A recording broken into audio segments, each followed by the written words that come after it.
Assalamualaikum warahmatullahi wabarakatuh. Halo putra dan putri bangsa Indonesia, perkenalkan saya di Indonesia Putri Bandar Lampung. Hari ini saya ingin menjelaskan sejarah singkat mengenai kota Bandar Lampung. Bandar Lampung adalah ibu kota provinsi Lampung yang terletak di ujung selatan Pulau Sumatera di Indonesia. Sekaligus ibu kota provinsi dan kota terbesar di provinsi Lampung dengan kepadatan 5.332 km persegi. Hari jadi kota Bandar Lampung jatuh pada tanggal 17 Juni 1682 dan akhirnya Bandar Lampung dipilih menjadi ibu kota di provinsi Lampung. Kota ini merupakan hasil penggabungan dua kota yaitu Tanjung Karang dan Teluk Betung pada tahun 1983. Sebelum penggabungan, kota Bandar Lampung disebut Tanjung Karang dan Teluk Betung dan akhirnya diganti menjadi kota Bandar Lampung. Secara geografis, kota ini merupakan gerbang utama Pulau Sumatera, lebih tepatnya 165 km sebelah barat laut Pulau Sumatera. Di sini Jakarta memiliki peran andil yang besar dalam jalur transportasi darat dan aktivitas logistik dari Jakarta menuju Sumatera. Jumlah penduduk di kota Bandar Lampung menurut Kemendikri mencapai 1.925.000 pada tahun 2022. Ini yang menjadikan kota Bandar Lampung termasuk kota terbesar di Indonesia nomor 9. Sejarah kota Bandar Lampung erat kaitannya dengan kedatangan kolonial Belanda yang membangun infrastruktur yang mendukung dagangan hasil bumi seperti kopi, lada, dan juga karet. Kota ini menjadi salah satu jalur penting selama masa Perang Dunia Kedua berlangsung. Setelah kemerdekaan, Bandar Lampung terus berkembang menjadi pusat ekonomi, pendidikan, dan juga budaya di Provinsi Lampung dengan berbagai macam penduduk yang datang dari berbagai suku.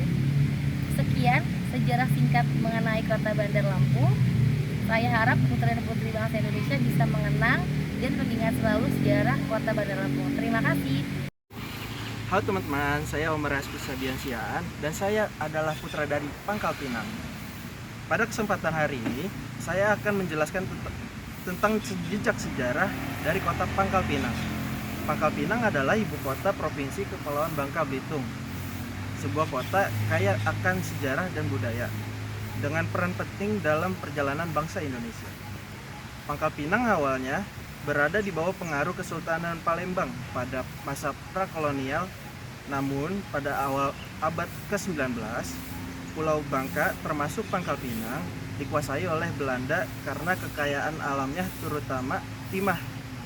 Timah menjadi daya tarik utama Belanda mendirikan infrastruktur dan memperkenalkan sistem pertambangan modern.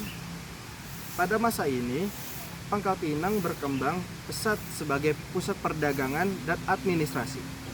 Selain penduduk lokal, banyak pendatang dari berbagai etnis seperti Tionghoa yang berperan besar dan dalam perdagangan dan industri pertambangan.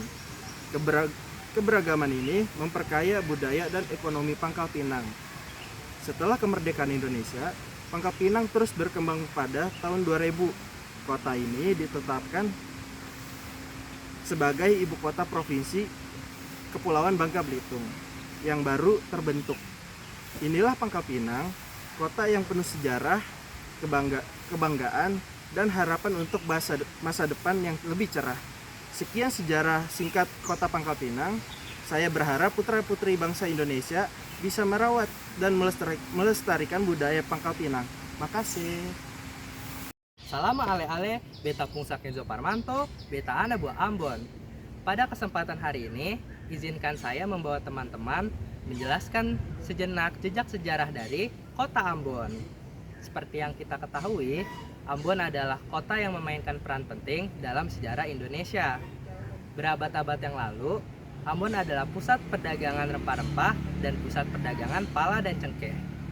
Kekayaan rempah-rempah inilah yang mendatangkan bangsa-bangsa asing seperti Portugis, Belanda, dan Inggris untuk menguasai wilayah rempah-rempah di Maluku.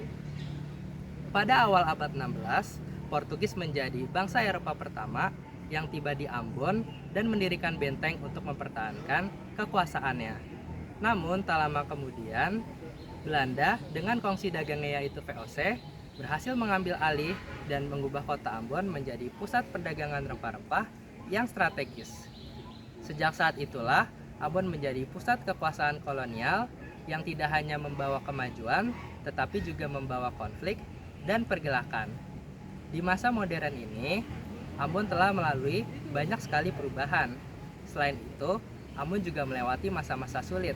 Salah satunya adalah konflik yang terjadi pada akhir abad 20. Namun, dengan tekad dan semangat persatuan, masyarakat Ambon dapat membangun kembali kota itu menjadi tempat yang damai dan harmonis.